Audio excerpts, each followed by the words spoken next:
My ex-husband destroying my credit score set me free. The rejection email from the apartment complex arrived at 11:47 p.m. on a Tuesday, and I stared at my phone screen in complete disbelief. Credit score of 487. How was that even possible? 3 months ago, when I'd signed the divorce papers, my credit score was 742. I'd been obsessive about it during my marriage to Marcus, checking it monthly, paying bills early, keeping utilization low. It was one of the few things I'd felt in control of while everything else in my life crumbled around his increasingly erratic behavior. Now I was sitting in my sister Jenny's guest bedroom at midnight, refreshing my Credit Karma app like a crazy person, watching that devastating number mock me. 487, that wasn't just bad credit, that was financial ruin. I'd already been rejected by 4 apartment complexes this week.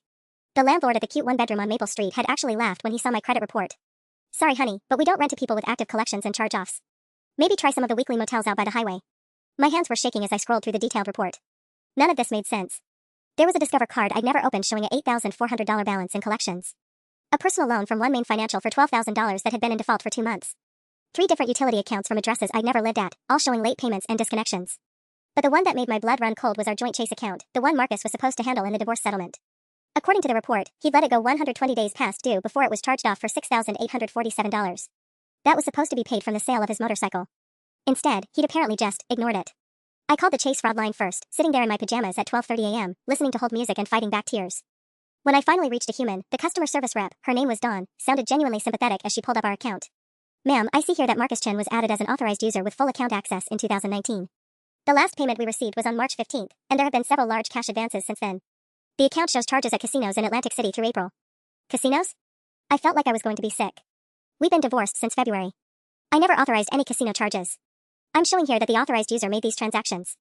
You would need to file a dispute for any charges you didn't authorize, but since this was a joint account, you're both legally responsible for the debt. After I hung up, I just sat there staring at the wall. Marcus knew I'd been apartment hunting. He knew I'd need good credit to start over. We'd had that screaming fight in the lawyer's office where he'd called me a gold-digging bitch who'd ruined his life. His exact words had been, "You want to leave me? Fine. But you're going to regret it for the rest of your miserable life." I thought he was just talking about the alimony dispute or maybe trying to hide assets. I never imagined he'd go nuclear like this. My phone buzzed with a text from my boss, "Still planning to move out of your sister's place this month? Let me know if you need any time off for apartment hunting." I started typing yes, still looking, then deleted it. What was I supposed to say? That my vindictive ex-husband had systematically destroyed my credit and I might be sleeping on Jenny's couch indefinitely? The next morning, I called in sick to work and spent 6 hours on the phone with various credit agencies and financial institutions. Each conversation was more horrifying than the last. The Discover card had been opened using my social security number and an address I'd never heard of, 4782, Clearwater Drive, Unit B. When I Google mapped it, it turned out to be a sketchy extended stay motel across town. The application had been submitted online in January, right around the time Marcus and I were in peak divorce proceedings. "I'm looking at the application now," said Kevin from Discover's fraud department. "It shows employment at Chen's Auto Detailing, with a monthly income of $4,200. The phone number listed matches our records for Marcus Chen from a previous inquiry." My stomach dropped. Chen's Auto Detailing was Marcus's business, the one he'd fought tooth and nail to keep in the divorce settlement, claiming it was barely profitable. But apparently it was profitable enough to use as fake employment for credit card fraud. "The card was maxed out within 3 weeks," Kevin continued. "Multiple cash advances, some charges at electronics stores, and a $1,200 payment to something called Vegas Express Travel. Then nothing. No payments, no contact. It went to collections in April. The One Main Financial loan was even worse. Marcus had somehow gotten approved for $12,000, again using my information and that same motel address. The loan officer, Patricia, sounded genuinely confused when I explained the situation. "This is really unusual," she said. "The application was submitted in person at our downtown branch. The applicant provided a driver's license, pay stubs, and even a utility bill for proof of residence. Everything looked legitimate. What did the driver's license look like? Did it have my photo on it?" There was a long pause. "I can't access those specific details over the phone, but I can tell you that our branch manager noted that the applicant seemed nervous and kept checking their phone. We approved it because all the documentation looked authentic." By 3 p.m., I had a legal pad covered with notes that read like a crime thriller. 8 fraudulent accounts totaling over $47,000 in debt. All opened between January and April, right when Marcus was supposed to be cooperating with our divorce proceedings. All using variations of my personal information but addresses I'd never lived at. But the most damaging discovery came when I called our old mortgage company about a late payment notice that had been forwarded to Jenny's address. Our house had sold in March, and the proceeds were supposed to pay off the mortgage and split the remainder between us. Mr. Chen contacted us in February requesting that the payoff be sent to his business account instead of the escrow company, explained the mortgage specialist, Barbara. He provided documentation showing that Mrs. Chen had agreed to let him handle the final transactions. The payoff was $284,000, leaving a balance of approximately $67,000 to be distributed. I never agreed to that. Where's the documentation? I'm showing an email from your joint Gmail account authorizing the change, as well as a signed form. But now I'm looking more closely at the signature. Ma'am, you should probably contact our fraud department immediately. I hung up and called Jenny at work, trying to keep my voice steady. I need the name of that lawyer friend of yours. The one who specializes in white-collar crime. Emma, what's going on? You sound terrible. Marcus didn't just ruin my credit, I said, staring at my pages of notes. He stole our house money. And I think I can prove it. Jenny's lawyer friend turned out to be David Restrepo, a former prosecutor who now specialized in financial fraud cases. He agreed to see me that same evening, probably because Jenny had described my situation as my sister's psycho ex-husband committing identity theft on an industrial scale. His office was in one of those renovated brownstones downtown, and despite the late hour, David looked alert and genuinely interested as I spread my legal pad notes across his conference table. He was younger than I'd expected, maybe early 40s, with a kind of sharp attention that made me feel like he was cataloging every detail. Walk me through the timeline again, he said, pulling out a yellow notepad. You said the first fraudulent account was opened in January? January 18th. The Discover card. Marcus and I had just finished our first mediation session that week, the one where he accused me of trying to steal his business. I flipped through my notes. Then the one main financial loan on February 3rd, right after he moved out of the house. David was writing quickly. And you're certain he had access to your personal documents during this time frame? We were still living together through January. He had 20 years to memorize my social security number, and he knew my mother's maiden name, my first pet's name, all the security question stuff. I felt my cheeks burning with embarrassment. I trusted him completely. I never thought to change passwords or monitor my credit during the divorce. My lawyer just focused on asset division and custody arrangements for our daughter.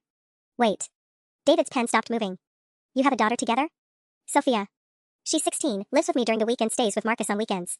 A horrible thought occurred to me. Oh God, do you think he'd? Let's check her credit report immediately, David said, already reaching for his phone. Tonight. If he's willing to destroy your financial life, he might view her credit as fair game too. 20 minutes later, we had Sophia's credit report pulled up on David's laptop, and my heart nearly stopped. 3 accounts. A Target credit card opened in March, a PayPal credit line from April, and a student loan application that had been submitted but not yet approved. The student loan is for $15,000, David said grimly. Applied to something called American Career Institute, which, according to Google, is a for-profit trade school that's been under investigation for predatory lending practices. I was gripping the edge of the conference table so hard my knuckles were white. She's 16. She can't legally sign for any of this. Exactly. Which makes this even more serious. David was pulling up websites, typing rapidly. Look at this, the Target card application lists her as 18 years old, employed at Chen's Auto Detailing, living at that same Clearwater Drive address he used for your accounts. He's using his own business as fake employment for identity theft, I said, the full scope of Marcus's operation becoming clear. That's incredibly stupid, right? Like, easily traceable? Arrogant criminals often are stupid, David replied. They get away with it initially and start feeling invincible. But yes, this creates a beautiful paper trail for prosecution. He leaned back in his chair, tapping his pen against the notepad. Emma, I want you to understand something. This isn't just a bitter ex-husband being vindictive. This is systematic identity theft and fraud, involving a minor, with potential money laundering through his business accounts. We're talking about serious federal charges. How serious? Identity theft carries up to 15 years. Wire fraud is another 20 years per count. And if he's been running fraudulent credit applications through his business, that's racketeering territory. David's expression was grave. Your ex-husband might have just committed himself to decades in federal prison. I stared at him, trying to process this. 3 days ago, my biggest worry was finding a decent apartment. Now I was sitting in a lawyer's office discussing federal racketeering charges against my daughter's father. What happens next? I asked quietly. David smiled for the first time that evening. Next, we destroy him. The next morning, David had me meet him at 8 a.m. sharp with every financial document I could find. I'd spent the night digging through boxes in Jenny's basement, pulling out old bank statements, tax returns, and receipts I'd kept from our marriage. My eyes were burning from lack of sleep, but I felt more focused than I had in months. Coffee first, David said, sliding a large cup across his desk. Then we're going to map out exactly how much damage Marcus has done, and more importantly, how much money he's actually stolen. We spread everything across his conference table like we were planning a military operation. David had printed out credit reports, loan applications, and what looked like business filings I didn't recognize. I ran some preliminary searches on Chen's Auto Detailing last night, he said, pulling out a thick folder. Emma, your ex-husband has been very busy. Look at this. He showed me a business credit report that made my head spin. In the past 6 months, Marcus had opened 4 different business credit lines, totaling over $85,000 in available credit. But more interesting were the cash deposits showing up in his business checking account. These deposits don't match his reported income from the divorce proceedings, David said, pointing to a series of transactions. $4,200 in January, $12,000 in February, $8,400 in March. Notice anything familiar about those amounts? I felt sick. Those match the credit lines he opened in my name exactly. Bingo. He's been taking cash advances on the fraudulent accounts and funneling the money through his business. It's money laundering, pure and simple. David was making notes in red ink. But here's the really interesting part. He pulled up what looked like a real estate listing on his laptop. Remember that motel address he's been using for all the fake applications? 4782, Clearwater Drive? I drove by there yesterday evening. The listing showed a rundown extended stay motel called Clearwater Inn, with weekly rates starting at $180. But David clicked through to the property records, and my jaw dropped. Marcus purchased this property in December, he said. Paid $340,000 cash, closed 3 weeks before your divorce was finalized. The deed is buried under an LLC called Clearwater Holdings, but I traced it back to him. I stared at the screen. He bought a motel? With what money? He claimed he was broke during our divorce proceedings. That's what I thought you'd say. David's smile was grim. According to his financial disclosure statements, Marcus reported total liquid assets of $23,000. But he somehow had $340,000 in cash to buy real estate? That money came from somewhere. He pulled out our old joint bank statements and began highlighting transactions. Look at these withdrawals from your savings account in November and December. $15,000, $22,000, $18,000. You signed for all of these? My hands were shaking as I studied the highlighted entries. I remember signing some papers, but Marcus said they were for business expenses and tax preparations. He always handled our finances, said I didn't understand the complexity of small business accounting. He withdrew $67,000 from accounts with your name on them, used it as part of his cash down payment on the motel, then started using that same motel as his fake address for identity theft operations. David was writing rapidly. This is beyond systematic, it's sophisticated financial fraud. My phone buzzed with a text from my daughter. Dad says he can't afford to take me shopping this weekend because of lawyer fees. Says you're trying to steal his business. Is that true? I showed the message to David, and his expression darkened. Emma, we need to accelerate our timeline. If Marcus is already trying to manipulate Sophia against you, he might be planning something desperate. He stood up and walked to his window. I think it's time we paid a visit to Clearwater Inn and see exactly what kind of operation your ex-husband is really running. The knot in my stomach tightened. What do you mean? I mean people don't buy motels with stolen money just to use them as fake addresses, David said. There's more to this story, and we're going to find out what it is today. David insisted we drive separately to Clearwater Inn, just in case things get complicated. I wasn't sure what that meant, but the way he checked his phone twice before we left his office made me nervous. At 2:30 p.m. on a Thursday, the motel parking lot was surprisingly busy for such a rundown place. Stay in your car until I signal you, David said through my passenger window. I want to get a feel for this place first. I watched him walk toward the office, noting how he kept his phone out like he was recording. The motel was worse than the online photos suggested, peeling paint, half the neon sign burned out, and at least 3 rooms with boarded up windows. But the parking lot was full of decent cars, which seemed odd for a place advertising $180 weekly rates. My phone rang. Marcus. Emma, what the hell do you think you're doing? His voice was tight with anger. I just got a call from my accountant saying someone's been running credit checks on my business. My heart started pounding. I'm protecting myself from the fraud you committed. Fraud? Jesus Christ, Emma, you're really going to play victim here? You walked away with half of everything I built, and now you want to destroy my business too? I walked away with half of what you claim to own, I said, watching David disappear into the motel office. But somehow you had $340,000 in cash to buy property right after our divorce? Where did that money come from, Marcus? The silence stretched so long I thought he'd hung up. When he spoke again, his voice was different, colder. You need to stop digging, Emma. For Sophia's sake. There are things about our marriage you don't understand, business arrangements that are bigger than your little credit score drama. Business arrangements? Like opening credit cards in our daughter's name? Another pause. How did you? He caught himself. Look, meet me at the house tonight at 8. Just you. We can sort this out without lawyers getting rich off our problems. The line went dead. I was staring at my phone when David jogged back to my car, his face grim. We need to leave. Now. He was already walking toward his car. Follow me to the Starbucks on 5th Street. Don't stop, don't look back. My hands were shaking as I started the engine. In my rearview mirror, I could see a man in a security uniform standing outside the motel office, watching our cars leave. He was writing down license plate numbers. 20 minutes later, we were sitting in a corner booth at Starbucks, and David was pulling out a small digital recorder. Emma, your ex-husband isn't just running credit card fraud. That motel is a front for something much bigger. He paused the recording at a specific timestamp. Listen to this conversation I just had with the desk clerk. The audio was scratchy, but I could make out David's voice asking about weekly rates, and a woman responding, cash only, honey. No questions asked. Most of our long-term guests appreciate the privacy, if you know what I mean. Privacy from what? David had asked. Immigration, probation officers, ex-wives with lawyers. The woman laughed. Marcus runs a clean operation here. 48 rooms, all occupied, all paying premium rates for discretion. David stopped the recording. Emma, he's not charging $180 a week. He's charging $180 a day. That's over $300,000 in monthly revenue from a motel he bought with money stolen from your accounts. I felt like the floor was dropping out from under me. He's running an illegal boarding house? Worse. I think he's providing shelter for people who can't pass background checks or credit applications. The parking lot was full of expensive cars, but everyone I saw looked like they were trying not to be noticed. David was making notes rapidly. Your ex-husband has built himself a very profitable criminal enterprise, and he used your identity theft as seed money to finance it. My phone buzzed with another text from Marcus, 8 p.m. Come alone. This is your last chance to handle this quietly. David read the message over my shoulder. Emma, you're not going anywhere near that house tonight. In fact, I think it's time we call the FBI. The weight of everything crashed over me at once. This wasn't just about my ruined credit score anymore. Marcus had stolen from me, from our daughter, and apparently built some kind of criminal operation with the proceeds. And now he was threatening me. What happens to Sophia if her father gets arrested for federal crimes? I whispered. David's expression softened. She gets a mother who fought to protect her from a dangerous man, he said. Emma, this ends now. David made the call to the FBI from his office that evening, and I sat there listening to him explain the situation to someone named Special Agent Martinez. The words racketeering, identity theft, and money laundering kept coming up, each one making my situation feel more surreal. They want to meet with us tomorrow morning at 9 a.m., David said after hanging up. Agent Martinez specializes in financial crimes, and she's very interested in the motel operation. I was staring at my phone, which had been buzzing nonstop with increasingly angry texts from Marcus. The latest one read, you have no idea what you're messing with. Call off your lawyer or you'll regret it. David, I'm scared, I admitted. What if he tries to take Sophia? What if he disappears with her before the FBI can do anything? Where is she right now? At my sister's house, doing homework. She's supposed to go to Marcus's place tomorrow evening for the weekend. I felt panic rising in my chest. I can't let that happen, can I? But if I suddenly change our custody arrangement, he'll know something's wrong. David was quiet for a moment, thinking. Actually, we might be able to use that to our advantage. Let me call Agent Martinez back. While he made the call, I walked to his office window and looked out at the city lights. 48 hours ago, I'd been a woman with bad credit looking for an apartment. Now I was apparently the victim of a federal crime ring run by my ex-husband. The transformation felt impossible to process. Good news, David said, hanging up. The FBI has been watching financial irregularities in this area for months. Apparently, there's been a pattern of identity theft cases, all traced back to addresses near that motel.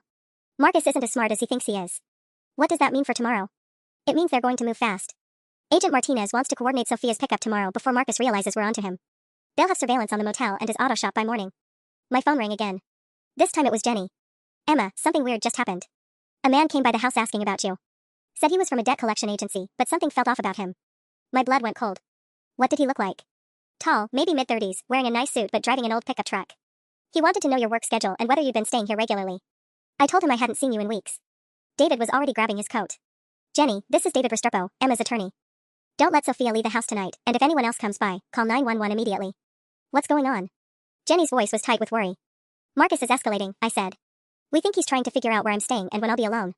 After David hung up, he turned to me with a serious expression. Emma, I don't think you should go home tonight. Or tomorrow night. Marcus is clearly monitoring your movements, and he's desperate enough to send people to your sister's house. People? You think he has help? Think about it. He's running a 48-room operation generating hundreds of thousands in monthly cash flow. He didn't build that alone. David was packing files into his briefcase. You're staying at my place tonight. I have a security system and cameras. I started to protest, but he held up his hand. This isn't negotiable. Your ex-husband has escalated to stalking and intimidation. The FBI is taking over tomorrow, but tonight, you need to be somewhere safe. As we gathered my things, my phone buzzed with one final text from Marcus. Last warning, Emma. Some things can't be undone. Choose wisely. I showed it to David, and his jaw tightened. Screenshot that. Agent Martinez needs to see it first thing in the morning. Walking to our cars in the parking garage, I couldn't shake the feeling that someone was watching us. Every shadow seemed to hide a threat, every sound echoed with menace. Marcus had always been controlling, but this felt different, dangerous in a way I'd never experienced. David, I said as we reached our cars, what if we're wrong about this? What if we're destroying Sophia's father over misunderstanding? He looked at me seriously. Emma, men who steal their daughter's identity to fund criminal enterprises don't deserve the benefit of the doubt. Tomorrow, we end this. The next morning at 8:45 a.m., I sat in the FBI field office downtown, my hands wrapped around a cup of coffee that had gone cold 20 minutes ago. Special Agent Martinez was younger than I'd expected, maybe early 30s, with sharp eyes that seemed to catalog every detail as David and I walked through our evidence. Mrs. Chen, I need you to understand that what we're discussing goes far beyond personal identity theft, Agent Martinez said, spreading crime scene photos across the conference table. We've been tracking a network of fraudulent businesses in this region for 8 months. Your ex-husband's operation appears to be a significant piece of that puzzle. She showed me surveillance photos of the Clearwater Inn taken over the past few weeks. Men in expensive suits carrying briefcases. Cars with out-of-state plates staying for days at a time. Cash transactions happening in the parking lot at all hours. We believe Marcus is providing safe harbor for individuals involved in various financial crimes, people who need to stay off the grid while they set up new identities or wait for heat to die down. Agent Martinez pointed to a photo of Marcus talking to a man in a Mercedes. That's Vincent Torino, wanted in New Jersey for mortgage fraud totaling $2.3 million. He's been staying in room 237 for 6 weeks. My stomach turned. Marcus is harboring fugitives? It gets worse, she continued. We ran the business registration for Clearwater Holdings through our database. Your signature appears on the LLC formation documents, dated December 18th, 3 days before your divorce was finalized. David leaned forward sharply. Emma never signed those documents. I know, Agent Martinez said grimly. Because according to the notary stamp, she signed them at 2:15 p.m. on December 18th. But Emma, weren't you in court that day for your final divorce hearing? I pulled out my phone and scrolled back to December. Yes, we were in Judge Morrison's courtroom from 1 p.m. to 4:30 p.m. I have photos of the courthouse parking garage timestamped at 2:20 p.m. So Marcus forged your signature to make you an unwilling partner in a criminal enterprise, then systematically destroyed your credit to keep you financially dependent and unable to dig into his business dealings. Agent Martinez was making notes rapidly. Except his plan backfired when you hired David. My phone buzzed with a text from Jenny. Sophia's asking why she can't go to her dad's today. What should I tell her? Agent Martinez, I said, showing her the message. I need to know my daughter is safe before we move forward. Marcus has been unpredictable lately. Already handled. She smiled for the first time that morning. We have agents positioned near your sister's house and Sophia's school. Marcus won't get within 2 blocks of her without us knowing. David was studying the LLC documents with a magnifying glass. Look at this signature, Emma. It's close, but he messed up the loop in your G. You always make that distinctive curl. I noticed it when you signed my retainer agreement. Our handwriting expert caught that too, Agent Martinez confirmed. Combined with your courthouse alibi, we have him dead to rights on forgery and fraud. But I want the whole network, not just Marcus. She pulled out another folder, this one marked confidential in red letters. Emma, we need your help with something. Marcus has been trying to contact you repeatedly, correct? Constantly. Texts, calls, even showing up places I might be. We want you to respond. Set up a meeting for tonight, somewhere public but not crowded. Tell him you're willing to discuss a settlement, that your lawyer is getting expensive and you just want this over with. I felt my throat tighten. You want me to meet with him? What if he's dangerous? We'll have undercover agents at every table around you. The moment he admits to any of the fraud or threatens you, we move in. Agent Martinez's expression was confident. Emma, this is your chance to get your life back and put him away for a very long time. David squeezed my hand. The choice is yours. But Marcus has stolen over $100,000 from you and Sophia, destroyed your credit, and built a criminal empire with the proceeds. He's not going to stop unless we stop him. I thought about Sophia, about the fear in Jenny's voice last night, about that cold tone in Marcus's voice when he'd said some things couldn't be undone. Then I thought about that 487 credit score and how powerless I'd felt just 3 days ago. What do I need to do? Agent Martinez slid a small device across the table that looked like a button from a business suit. This is a recording device. It'll pick up conversation from 15 feet away, and it has a panic button feature. Press and hold for 3 seconds if you feel threatened. My hands were trembling as I picked it up. It was surprisingly heavy for something so small. Where am I supposed to hide this? Sewn into your jacket lapel. We have a tech team that can do it in 20 minutes, make it look like a decorative button. She opened her laptop and pulled up a map of downtown. We're thinking Cafe Luna on State Street. It's got good sight lines, multiple exits, and we can position agents at 4 different tables without looking obvious. David was studying the map, marking potential positions with a red pen. What's the timeline? If Emma contacts Marcus now, when would the meeting happen? Tonight, 7 p.m. We want to move before he gets more suspicious or tries to flee. Agent Martinez looked at me seriously. Emma, once you send that text, there's no going back. Marcus will know within hours that we've arrested him. Are you ready for that conversation with Sophia? The thought of telling my 16-year-old daughter that her father was going to federal prison made my chest tight. But then I remembered those fraudulent accounts opened in her name, the stolen identity that could have destroyed her future before it even began. She deserves to know the truth, I said quietly. What do I text him? Agent Martinez had already prepared a script. Marcus, this lawyer thing is getting expensive and complicated. Can we meet tonight to discuss settling this privately? I just want to move forward. I typed it into my phone, my finger hovering over the send button. What if he doesn't believe it? What if he suspects this is a setup? Then he won't show up, and we'll arrest him at his auto shop tomorrow morning, David said. But Emma, Marcus's ego is his weakness. He thinks he's outsmarted everyone, you, the divorce lawyers, the credit agencies. He'll want to meet so he can gloat. I pressed send before I could change my mind. The response came back within 2 minutes, finally coming to your senses. Cafe Luna, 7 p.m. Come alone, and tell your lawyer to stay home if you want this to end quietly. Agent Martinez smiled grimly. He picked our location for us. That's convenient. Too convenient? I asked, suddenly worried. What if he's planning something? We'll have 20 agents in a 4-block radius, she assured me. Marcus might be running a criminal enterprise, but he's still just a small-time crook who got lucky. He's not some mastermind. My phone rang with a call from Sophia. Agent Martinez nodded, indicating I should answer normally. Mom, Dad's being really weird. He just called asking if you'd been acting strangely lately, and whether you'd mentioned anything about his business. Sophia's voice was worried. He also wanted to know if Uncle David was actually a lawyer or something else. Who's Uncle David? I looked at David in panic. Honey, David is my attorney, helping me with some financial issues from the divorce. Why would your father ask about that? I don't know, but he sounded paranoid. He kept asking if anyone had been asking me questions about him or coming by Aunt Jenny's house. There was a pause. Mom, is Dad in some kind of trouble? Agent Martinez was making frantic notes, writing Marcus is spooked in large letters. Sophia, I need you to stay at Aunt Jenny's tonight, okay? Don't go anywhere with your father until we talk tomorrow. I tried to keep my voice calm. There are some adult problems we need to sort out first. What kind of problems? Mom, you're scaring me. Nothing for you to worry about, sweetheart. Just some boring legal stuff. I'll explain everything tomorrow, I promise. After I hung up, Agent Martinez was already on her radio, speaking in rapid codes. When she finished, she turned to me with a concerned expression. We're accelerating the timeline. If Marcus is asking Sophia about surveillance, he might be preparing to run. We're moving undercover agents into position around Cafe Luna now, and we've got units ready to move on his auto shop and the motel simultaneously. David was packing up his files. Emma, are you sure you want to go through with this? We could just arrest him now and sort out the evidence later. I thought about that devastating 487 credit score, about sleeping on Jenny's couch indefinitely, about Sophia's college fund that had mysteriously disappeared during our divorce proceedings. Marcus had spent months systematically destroying my financial life while building his criminal empire. I want to look him in the eye when his whole world collapses, I said. He needs to know that I figured it out. Agent Martinez checked her watch. It's 2:30 now. Tech team arrives at 3 o'clock to wire you up, final briefing at 5 o'clock, and we're in position by 6:30. She stood up, her expression all business. Emma, by midnight tonight, this nightmare will be over. At 3:45 p.m., while the FBI tech was carefully sewing the recording device into my jacket lapel, Agent Martinez's phone rang with what was clearly bad news. I watched her face change as she stepped into the hallway, speaking in hushed, urgent tones. Problem, she said when she returned. Marcus just closed his auto shop early and sent his employees home. Our surveillance team says he's loading files and equipment into his truck. David looked up sharply from the briefing notes he'd been reviewing. He's running? Maybe. Or maybe he's just being cautious. Agent Martinez was typing rapidly on her laptop. But there's something else. We just got a call from the manager at Clearwater Inn. Marcus showed up an hour ago and told all the long-term guests they needed to check out by midnight. He's shutting down the operation. My stomach dropped. So he knows we're onto him? It's looking that way. Someone tipped him off. She paused, studying her screen. Emma, did you tell anyone else about our investigation? Anyone at all? Just Jenny, and only the basics. I didn't mention the FBI or the motel. I was running through conversations in my head, trying to think of who else might know. Wait, my boss asked yesterday if I was still planning to move out of Jenny's place this month. I told her it was complicated because of some divorce issues. Who's your boss? Sarah Mitchell. She runs the accounting firm where I work. A horrible thought occurred to me. Oh God. Sarah does bookkeeping for several small businesses in town. What if?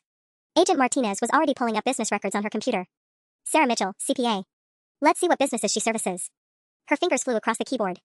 Emma, look at this client list. I leaned over her shoulder and felt the blood drain from my face. Right there in alphabetical order, Chen's auto detailing monthly bookkeeping services.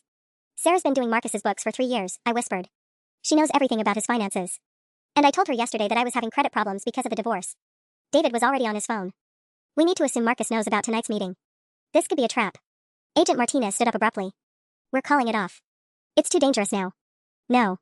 The word came out of my mouth before I consciously decided to speak. If we call it off, Marcus disappears. He takes whatever money he's stolen and starts over somewhere else. Meanwhile, I'm stuck with destroyed credit and no way to prove what he did. Emma, if he knows about the setup, then he's desperate. And desperate people make mistakes. I was surprised by how calm my voice sounded. Look, he's already shutting down his operation and running his guests out of the motel. That means he's panicking. People who are panicking don't think clearly. Agent Martinez was shaking her head. It's too risky. We can track him down later. With what evidence? If he disappears tonight, he takes everything with him. The financial records, the business accounts, probably whatever cash he's been skimming. I thought about Sophia's college fund, about the mortgage money that had disappeared, about sleeping on my sister's couch indefinitely. This might be our only shot. David was studying the cafe layout on his laptop. What if we change the location? Somewhere with better sightlines and more control? Marcus picked Cafe Luna for a reason, Agent Martinez said. If we suggest changing it, he'll know for sure it's a setup. She was quiet for a moment, thinking. But we could flood the area with plainclothes officers. Make it impossible for him to try anything without us seeing it coming. My phone buzzed with a text from Marcus, looking forward to tonight, Emma. Time to settle all our debts. The phrasing sent a chill down my spine. Settle all our debts, that didn't sound like someone planning to negotiate. That sounded like someone planning to end things permanently. Agent Martinez, I said quietly, I think he's planning something worse than just running away. At 5:30 p.m., Agent Martinez's radio crackled with an update that made everyone in the room freeze. Subject Marcus Chen just withdrew $47,000 cash from 3 different ATMs using business accounts. He's also purchased a one-way ticket to Costa Rica departing tomorrow at 6:15 a.m. He's definitely running, David said, but Agent Martinez was shaking her head as she listened to more radio chatter. Wait, there's more. Our surveillance team just watched him visit a storage unit facility on Industrial Boulevard. He spent 20 minutes inside Unit 247, came out carrying what looked like a small duffel bag. She turned to me with a grim expression. Emma, people don't visit storage units before fleeing the country unless they're retrieving something specific. Something they can't replace. My phone rang. Marcus again. Don't answer it, Agent Martinez said quickly. Let him leave a message. We all stared at my phone as it went to voicemail. 30 seconds later, the notification chimed. I put it on speaker with trembling hands.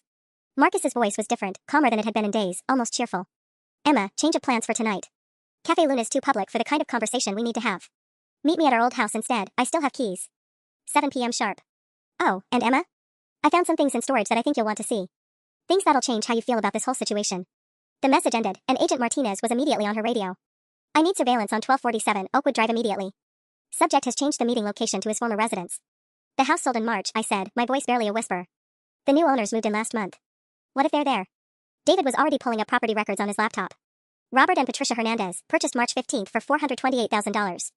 2 kids, ages 8 and 12. His face went pale. Emma, if Marcus is planning something desperate and there's a family in that house. Agent Martinez was barking orders into her radio. I need units to evacuate 1247 Oakwood Drive immediately but quietly. Family of 4 needs to be relocated without alerting the subject.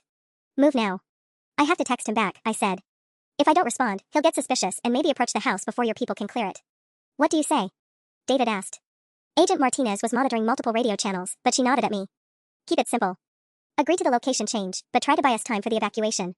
I typed carefully, Oakwood Drive has too many memories. Can we meet at 8 p.m. instead? I need time to prepare for this conversation. The response came back within seconds, 7 p.m. Emma. Not 8. Don't keep me waiting like you always did during our marriage. And come alone, I'll know if you bring company. Agent Martinez's radio crackled, Hernandez family secured and relocated to safe location. House appears empty, but subject has not yet arrived at scene. How is he going to know if I bring company? I asked, dread building in my stomach. David was studying satellite images of our old neighborhood on his laptop.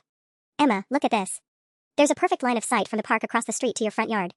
If Marcus positions himself there with binoculars, he could watch for police cars or surveillance teams. Which means he's thought this through more carefully than we assumed, Agent Martinez said grimly. This isn't desperation, this is planning. My phone buzzed with a photo message from Marcus. It was a picture of the inside of a storage unit, showing boxes labeled with my handwriting, Emma's teaching certificates, Sophia's baby photos, wedding albums. But in the center of the photo was something that made my heart stop, a metal lockbox I'd never seen before, with stacks of cash and what looked like passports scattered around it.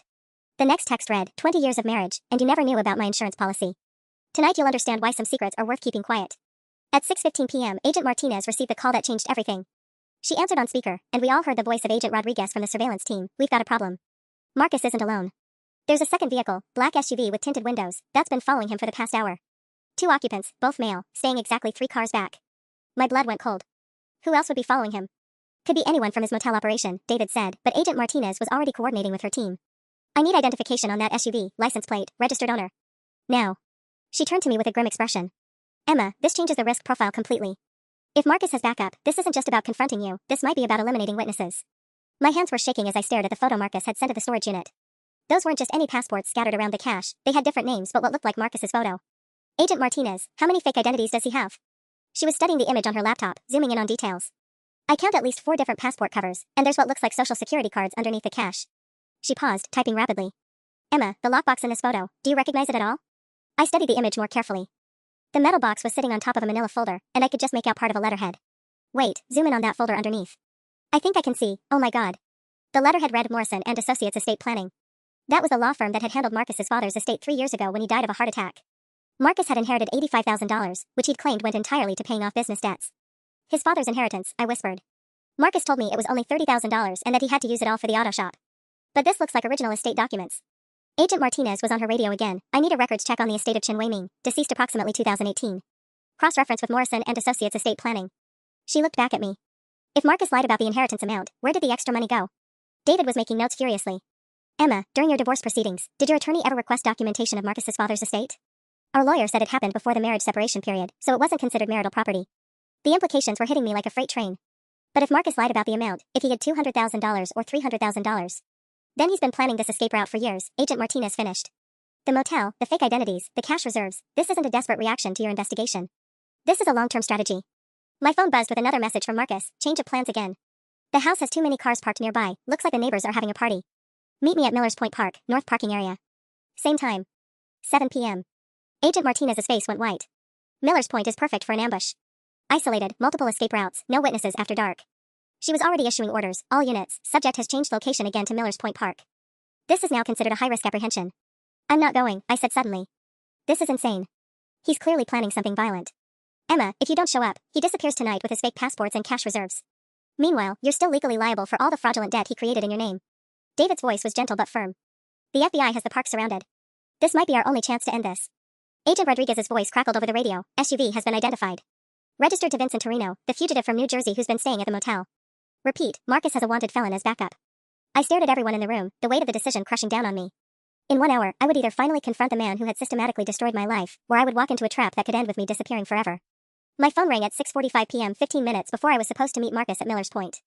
Agent Martinez motioned for me to answer, her finger hovering over the record button. Emma, I know you're listening to this, so pay attention.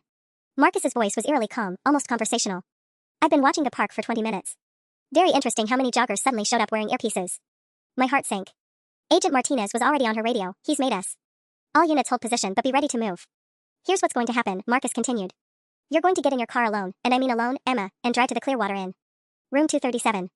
Vincent's expecting you. Marcus, I'm not going anywhere near Sophia's college fund. You remember that $67,000 that disappeared during our divorce? It's sitting in a safety deposit box downtown, along with the original estate documents from my father's inheritance. Box 447 at First National Bank. His voice turned cold. But here's the thing, Emma. I'm the only person with access to that box. If something happens to me tonight, that money disappears forever. Agent Martinez was writing frantically, safety deposit box, get warrant now. You have 30 minutes to get to the motel, Emma. Room 237. Vincent just wants to have a conversation about what you've been telling the FBI about our business arrangements. Marcus paused, and I could hear traffic in the background. Oh, and Emma? Vincent's not as patient as I am. I'd recommend not keeping him waiting. The line went dead. Agent Martinez immediately got on her radio, subject is no longer at Millers Point. We need eyes on Clearwater Inn immediately. And get me a warrant for safety deposit box 447 at First National Bank. I'm not going to that motel, I said, but even as the words came out, I was thinking about Sophia's college fund. $67,000 that Marcus had stolen and hidden. Money that could disappear forever if he fled the country tonight. David was shaking his head. Emma, this is obviously a trap. Vincent Torino is wanted for violent crimes. You can't seriously be considering this. Agent Rodriguez's voice came over the radio. We've got movement at Clearwater Inn. Black SUV just pulled up to room 237. 2 subjects entering the building. They're already there, I said quietly. Vincent and whoever else is helping Marcus. This was planned. Agent Martinez was coordinating with multiple teams, her radio crackling constantly with updates. Emma, we can have tactical units surrounding that motel in 10 minutes. If Marcus and Vincent are inside room 237, we can end this tonight. But what about the safety deposit box? If Marcus gets arrested, how do I prove that money belongs to Sophia? I was staring at my phone, thinking about that calm, confident tone in Marcus's voice. He's been planning this for months, maybe years. You think he doesn't have a backup plan? My phone buzzed with a text from an unknown number. Mrs. Chen, this is Vincent. Your husband spoke very highly of you. Looking forward to our chat. 25 minutes now. Agent Martinez read the message over my shoulder. He's using a burner phone, probably untraceable. Emma, this man is a career criminal. He's not interested in having a conversation. Then why keep me alive long enough for one? I asked. If they just wanted me gone, there are easier ways than luring me to a specific location. David was pulling up criminal records on his laptop. Vincent Torino, 43 years old, convicted of mortgage fraud, identity theft, and assault. Emma, look at his pattern. He doesn't just steal money, he eliminates people who can testify against him. But Agent Martinez was studying the tactical map of Clearwater Inn, and something had caught her attention. Wait a minute. Room 237 is on the second floor, southeast corner. That's the room with the boarded-up windows we saw yesterday. She looked up at me with sudden understanding. Emma, they're not planning to have a conversation with you. They're planning to stage your disappearance. The weight of that realization hit me like a physical blow. Marcus hadn't just destroyed my credit and stolen my money, he'd spent months setting up my murder. My phone rang again. This time it was Jenny. Emma, thank God. Sophia just got a call from someone claiming to be from your lawyer's office, saying there was an emergency and she needed to come downtown immediately. Jenny's voice was panicked. I told her absolutely not, but she's crying and saying her dad might be in trouble. Where are you? Agent Martinez was instantly on her radio. We need protection detail on the sister's house immediately. They're going after the daughter. I felt the trap closing around me from all sides. Marcus had Sophia's college money. Vincent was waiting at the motel with whatever violent plans they devised. And now someone was trying to get to my daughter. Jenny, do not let Sophia leave that house, I said, my voice shaking. Lock the doors and don't let anyone in except FBI agents with proper identification. 20 minutes until Vincent's deadline. 20 minutes to decide whether to walk into certain danger or let Marcus disappear forever with everything he'd stolen from us. Agent Martinez looked at me grimly. Emma, it's time to make a choice. At 6:47 p.m., Agent Martinez's radio exploded with chatter that made my blood freeze. We've got shots fired at First National Bank downtown. Security guard down, multiple suspects fled the scene. Safety deposit box area has been breached. Box 447, I whispered, watching Agent Martinez's face confirm my worst fears. Marcus never planned to let me access that money, I said, the full scope of his betrayal finally becoming clear. He sent me to the motel as a distraction while his people robbed the bank. Sophia's college fund is gone. David was frantically typing on his laptop, pulling up news feeds. Emma, look at this. The bank robbery happened at exactly 6:45 p.m., right when you were supposed to be driving to meet Vincent. Marcus timed it perfectly. Agent Martinez was coordinating with multiple agencies now, her voice tense. I need units at First National immediately, and I want helicopter surveillance on every route between that bank and the Canadian border. This is now a federal manhunt. My phone buzzed with another text from Vincent. Change of plans, Mrs. Chen. Your husband had some business to attend to downtown. Let's reschedule our conversation for tomorrow evening. Same location. They're buying time, I realized, staring at the message. Marcus hit the bank, grabbed whatever was in that safety deposit box, and now they're waiting for the heat to die down before they disappear. Agent Rodriguez's voice crackled over the radio with an update that sent chills down my spine. We've got confirmation from bank security footage.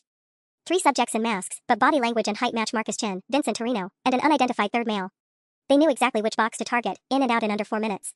4 minutes, David said grimly. That's not random robbery. They had inside information about bank security procedures. I thought about Sarah, my boss who did Marcus's bookkeeping and had unwittingly tipped him off about the FBI investigation. Agent Martinez, what if Sarah Mitchell knows more than we realized? She handles finances for dozens of small businesses. What if she had access to banking information through her clients?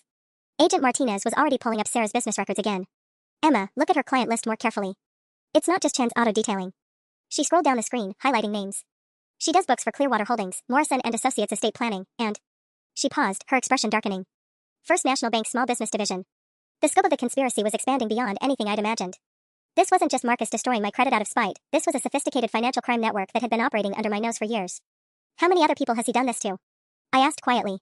How many other wives or ex-wives are walking around with destroyed credit while their husbands build criminal empires? Agent Martinez was gathering files, preparing to leave. That's exactly what we're going to find out. Emma, this investigation just became much bigger than identity theft.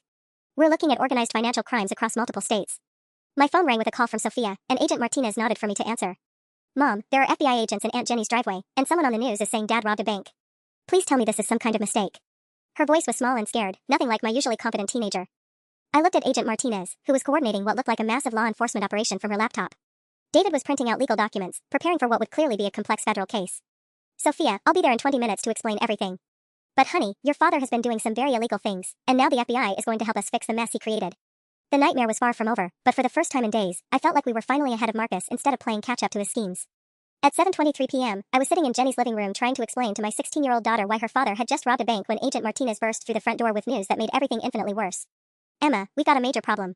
Sarah Mitchell is dead. The words hit me like a physical blow. Sophia gasped, and Jenny immediately pulled her closer on the couch. What happened? I managed to whisper. Car accident on Highway 9, about 30 minutes ago. Single vehicle, ran off the road into a concrete barrier at high speed. Agent Martinez was breathing hard, like she'd been running. No skid marks, no attempt to brake. And Emma, her laptop and all her client files are missing from her office. David looked up sharply from the legal documents he'd been reviewing. Missing how? Like someone broke in? Like someone with a key walked in and cleaned out everything related to financial records. Her office manager said Sarah left work at 5 p.m. carrying 2 large boxes of files, claiming she had weekend work to catch up on. Agent Martinez sat down heavily in Jenny's armchair. Those files contained banking information for 47 local businesses. The scope of what Marcus had orchestrated was becoming clearer and more terrifying by the minute. He killed her, I said quietly. Sarah figured out she'd been used to tip him off, and he killed her to keep her quiet. Mom, what are you talking about? Sophia's voice was shaky. Dad wouldn't hurt anyone. This has to be some kind of misunderstanding. Agent Martinez's radio crackled with an update. We've got confirmation that Marcus Chin crossed into Canada at the Peace Bridge border crossing at 8:47 p.m. Vehicle registered to Vincent Torino, 3 occupants total. Canada, I said numbly. He's gone. For now, Agent Martinez replied. But Emma, we recovered something from Sarah's car that changes everything.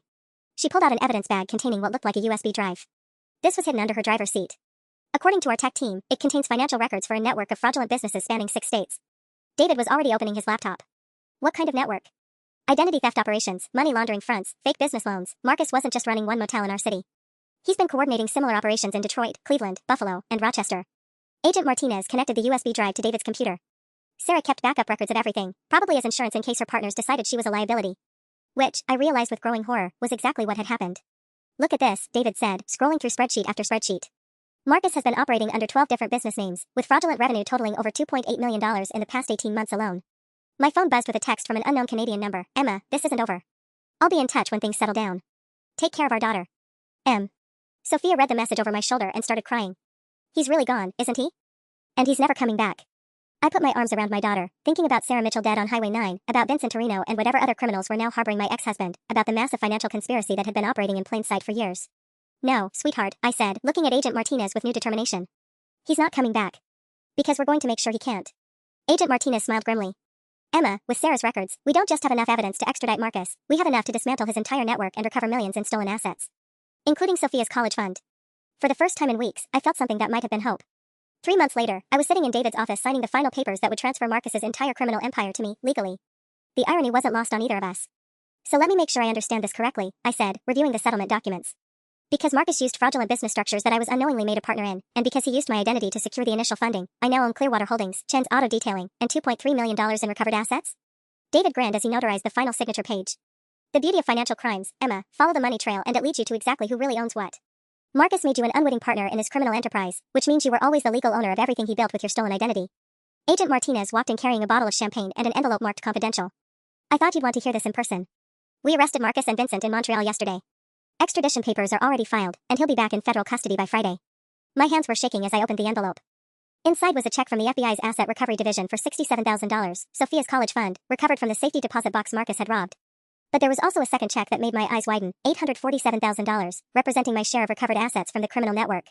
$800,000, I whispered. That's more than Marcus and I made in our entire 20-year marriage. Criminal enterprises are surprisingly profitable when you don't pay taxes or follow regulations, Agent Martinez said dryly. The Clearwater Inn alone was generating $400,000 annually in untraceable cash. Add in the identity theft operations, fraudulent business loans, and money laundering fees, and Marcus was running $1 million operation. My phone buzzed with a notification from Credit Karma. My credit score had been updated. 798, higher than it had ever been during my marriage. How is that possible? I asked, showing David the screen. Forensic accounting is beautiful, he replied, pulling out a thick folder. Once we proved that every negative mark on your credit report was the result of identity theft, the credit agencies didn't just remove them, they flagged your SSN for priority monitoring. Plus, you're now listed as the owner of multiple successful business entities with excellent payment histories. Agent Martinez was grinning as she opened the champagne. Emma, you went from a 487 credit score and no assets to a 798 credit score and being a legitimate millionaire. Meanwhile, Marcus went from thinking he was a criminal mastermind to facing 47 federal charges carrying a maximum sentence of 340 years in prison. The settlement documents showed the full scope of what I'd gained. The auto detailing business was actually profitable and well managed by employees who'd had no idea about Marcus's criminal activities. Clearwater Inn, once cleared of its fugitive residents, was prime real estate worth $340,000. The various fraudulent businesses, when converted to legitimate operations, had ongoing revenue streams totaling over $180,000 annually. What happens to Sophia in all this? I asked, signing the final transfer document. Sophia inherits a business empire built on her mother's stolen identity, recovered by her mother's investigation, and now owned free and clear by her mother's legal victory, David said. Plus, her college fund is fully restored with interest. That evening, I sat in my new apartment, a beautiful 2-bedroom downtown loft that I'd qualified for instantly with my restored credit, and called Sophia at Jenny's house. Mom, Dad's lawyer called. He wants to make a deal with the FBI, she said quietly. He's willing to plead guilty to some charges if they reduce his sentence. I looked around my apartment, then at the business ownership documents spread across my dining table. Marcus had spent months systematically destroying my financial life, convinced that would leave me powerless and dependent. Instead, his vindictive plan had provided me with ironclad evidence of his crimes, led to the recovery of millions in stolen assets, and handed me ownership of everything he'd built with fraudulent money. Tell his lawyer the FBI doesn't need his cooperation anymore, I said, smiling. We have all the evidence we need. Your father's credit score destroyed mine, but it also set me free, financially free in ways I never imagined possible. The woman who'd been rejected for an apartment 3 months ago was now a millionaire business owner with perfect credit. Sometimes the best revenge really is success.